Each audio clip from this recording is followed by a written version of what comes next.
What would happen if you had to keep a really close eye on all of the gauges while driving your car?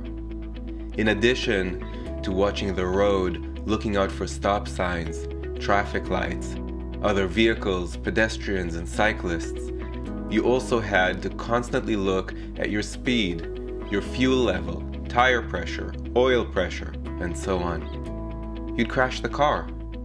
This is what happens to many of us on GMAT Reading Comprehension. We can't focus on the big picture and on the details at the same time, so we end up digesting nothing. Join me for a YouTube live event and I will show you how I decide what to read and what not to read. I don't worry about any of the details because I'll only get asked about a couple of them, and when that happens, I go back and do the appropriate research.